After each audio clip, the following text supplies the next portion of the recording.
Coming up. Devastated Alaska has begun the task of rebuilding after the greatest earthquake ever recorded. Friday, March 1964. And Friday, November 2018. 2 Fridays almost 55 years apart. Yet for many Alaskans, feelings of deja vu. It was like bam, bam, bam, and it kept coming, and I'm thinking, no, this is it. This is the one. Ahead, a tale of 2 earthquakes. What can they tell us, and what should we take to heart? Alaska, where there are old triumphs, but also new frontiers, with challenges as great as the state itself, but a belief that the best is yet to come, bringing you the faces, the places, and the spirit of the last frontier. This is Frontiers with Rhonda McBride. Welcome to our program. This week on Frontiers, we take a step back to reflect on that magnitude 7 quake that rocked South Central Alaska on Friday, November 30th. Like many of you that day, the earthquake tossed around a lot of stuff in our house, a helter-skelter scene with lots of broken glass, but no one was hurt, nothing that couldn't be cleaned up or replaced. One of the things that I picked up from the floor upstairs was this little book of sayings. And I kid you not, at that moment, I opened it up to a page with this quote: "Chaos and mystery are part of life, just as order and clarity are." Alaskans were reminded of this in 1964 and once again on November 30th. The morning of November 30th, just before 8:30, a magnitude 7 earthquake rocked South Central Alaska. Here at KTVA in East Anchorage, the shaking quickly turned violent, and we weren't alone. School children took cover, roadways collapsed, and homes dropped to the ground.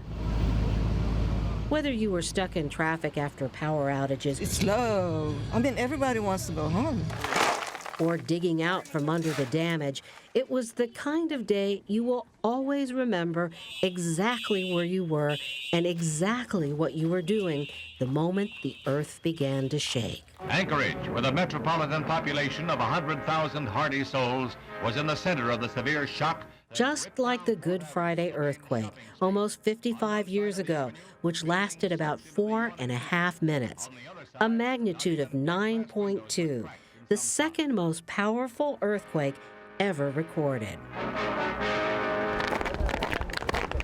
Rob Witter and Adrian Bender work for the U.S. Geological Survey. This entire area lurched into Cook Inlet in 1964. Their mission? To find out if there is new damage from the 1964 quake triggered by the one on November 30th. None of this looks like it moved, or I don't see any cracking. The geologists did an aerial survey shortly after the recent quake in search of fresh cracks. There's so little snow that it's hard to distinguish in steep terrain whether there's a crack. The geologists say this research may help to better predict earthquake damage.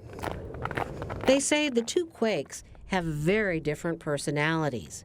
The one on November 30th was short and intense. I think people felt sharp shocks that really shook their homes and knocked things off shelves. And it was really violent. The Good Friday quake felt like it was in slow-mo. A lot of the ground motions in '64 were these long period motions that feels like you're on a ship at sea. Very slow, things are waving back and forth. Still terrifying, but it happens over a much longer time. The duration of the quake is what led to more damage in 1964, especially in places like this, where the ground is sandy or made of clay. Pour water in the sandy sediment of the tidal flats, gets pressurized and injects upward into cracks and fissures that spout sediment-filled water onto the ground. And this causes the land, the earth, to basically lose all its strength. The ground literally liquefies. When these landslides happen, they collapse and they move out towards Cook Inlet. The pre-quake landscape looked like this dashed green line. When the shaking started in '64, it lasted so long that clays in the Bootlegger Cove Formation lost their strength, and the whole bluff fell apart. The shaking on November 30th lasted about a minute, maybe more if you were on softer ground. But had it gone on much longer, we probably would have seen a lot more damage, like we did in 1964.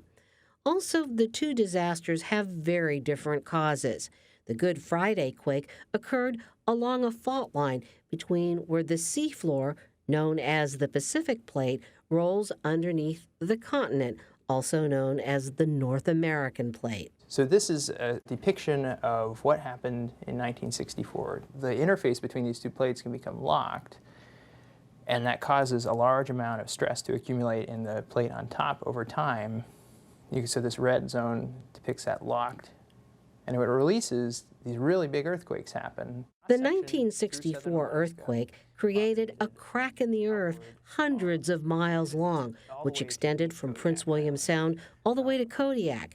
In comparison, the rupture on November 30th was just 17 miles wide and only involved the Pacific Plate.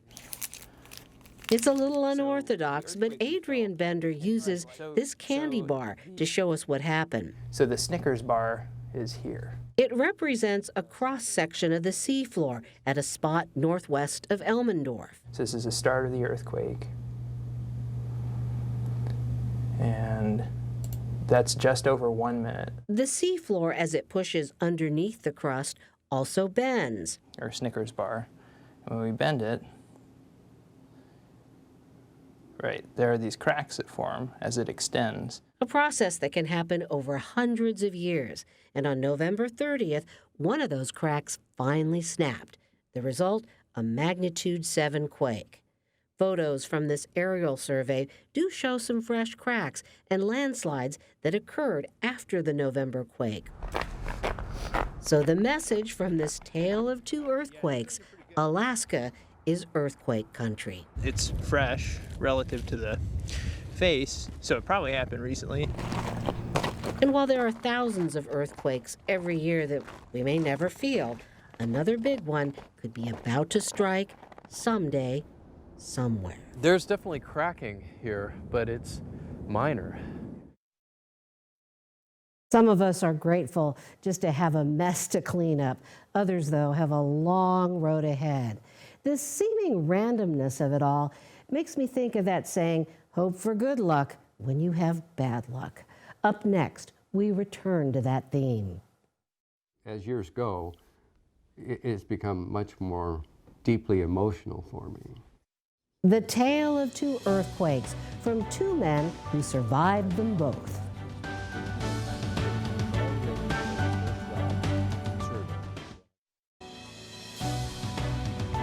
Many Alaskans still remember the 1964 quake. Some, like Dan Kendall and Keith Trick, experienced both. Dan now lives in Eagle River and Keith in Bayshore, but back in 1964, Dan lived in Valdez and Keith near Westchester Lagoon. I got them together at Keith Trick's boyhood home on 13th Avenue to tell us the tale of two earthquakes. Dad was driving up the driveway.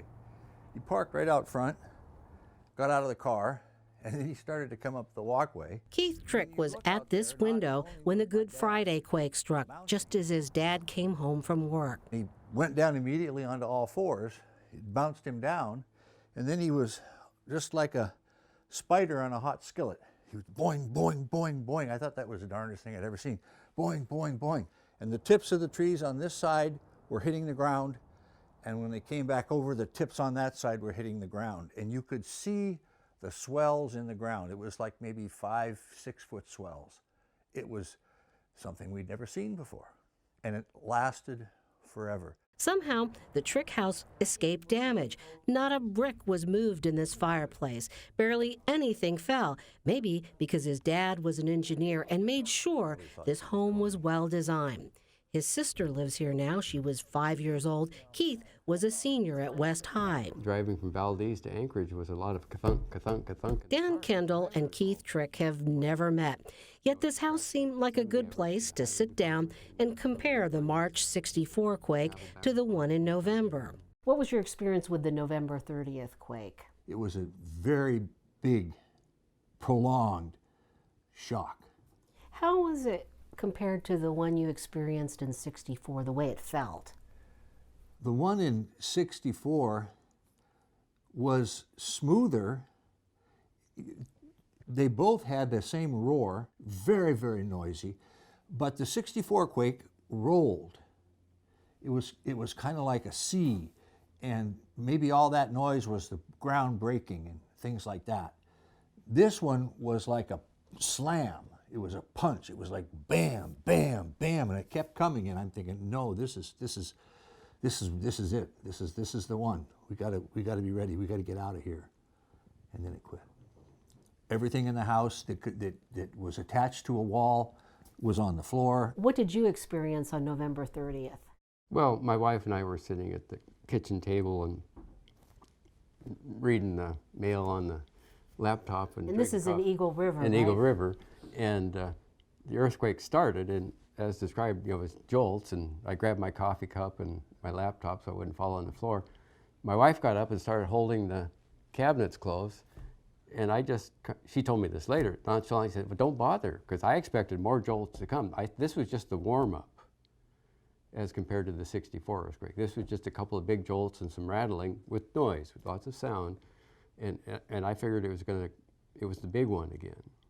That was my thought. This is the big one. Don't bother to save anything because you're going to wind up on your hands and knees on the floor. Dan's boyhood memories from Valdez triggered that reaction. On Good Friday, school was out, and his classmates were headed to the port in hopes that a crew of a ship that had just docked would hand out candy. I was out on the streets with the other kids, and I ran across Bill Walker, our past governor, and we were in Boy Scouts together, and he needed to finish something to get to be first-class scout. But the future governor did not go to the dock. His father had chores for him to do, and two older boys tried to get rid of Dan, so he wound up going home. I opened the door to the house, and that's when the earthquake started. And my first thought at the moment, because my mother was always yelling at me to shut the door, that's what moms do, and I kept trying to shut that door, and I couldn't shut it. So finally I just gave up. It didn't feel like waves for me there. It was more like jolts like we had this past Friday. And so I'm looking around the room, and I go around the room and I'm trying to hold things up. The bookcase, we had some ebony elephants from Kenya, my grandparents had given us. We're just trying to save the precious stuff for the family. And after a while, you couldn't stand up. And you were just 12 years old. I was just 12, yes. A 12-year-old boy up against a magnitude 9 earthquake. So what happened to the people that were standing on the dock when the quake struck? There were 32 people killed in Valdez that day, and they were all on the dock. And they only found one body from that, so they were all buried at sea right then. So when you felt the big quake we had on November 30th, did all of this come up again, all of those emotions? Oh, it did. I've cried quite a bit since then, and I had a meeting with my brothers and sister, and we kind of went through the '64 earthquake again and retold the stories. And I say I'm much more emotional now than I was then. People ask me, well, how did you feel the day of the earthquake? And Valdez, for me, was a town of adventure. I'd been to the gold mines, I'd been to the glacier, I'd been out in the canoe in the bay, fishing, all this kind of stuff. So I looked at the earthquake as just another adventure. But, as years go, it's become much more deeply emotional for me. Well, I have to ask you, Keith, did this recent quake sort of re-traumatize you? Yes, it made me revisit 64, and it brought up memories like it really just like opening a book up. And in the 64 quake, a week later there was a very scary aftershock, a 6+, and I'd forgotten all about that. And this reminded me of when we went through 10 days of shakes with some degree of regularity. And with the new one, with this Friday shake, we've had nice little jolts every couple hours ever since, or even closer than that. So it brings it back to you. So where was Keith Trick before the 64 quake struck? He was in what is today Earthquake Park with his high school buddy, J.L. McCary. And he and I, on that day, were gathering some pussy willows for an event for our high school. It was Friday afternoon, and we got out, it was Good Friday, and we'd gotten out and borrowed his dad's big truck and drove out to on the road out to Point Warrenzoff. And it was an old military road all grown in with willows, and we figured this is going to be good. Well, we got about 3/4 of the way across the swampy part and got stuck. And it wasn't swamp, but it wasn't good driving for a big truck either. And we just worked our tails off and got the truck out and got it turned around. We were one try from walking for help, had all the pussy willows in it, and figured we'd skated on this one. JL brought me home, dropped me off, then the earthquake came, and the area where we were was completely washed out to sea. And the part where our truck had been, there was the road over here, and there was the road over there, and there was a big bunch of nothing. So we were lucky. We were very lucky, and that's probably what I remember the most. And then the tragedy of not understanding and finally seeing what happened to the town. Well, you're part of the famous class of 1964 that didn't have a school to go back to. We caught West High. We got a lot of bunk on that one because the East had a school and we didn't, so we were the ugly stepchild. But we made it work, and we graduated at Elmendorf Air Force Base. And of course you know, looking back at what is now Earthquake Park and realizing that if you had continued to be stuck in the mud, that you might not be here either. Very, very good chance of it. For the new people, except for the people who lost their houses, the people lost their houses and stuff, that's very serious for them. But for the rest of the people, oh, that was a nice quake, big one, we got through it. But it doesn't have the camaraderie or closeness for people that survived. You know, and we think of it in terms of survival, survived the 64 earthquake. I was 3 or 4 minutes away from not being here. Up next, our tale of 2 earthquakes continues. It does remind us very clearly that we're not necessarily in charge of all the things we think we're in charge of. The nature of earthquakes, how they are predictably unpredictable.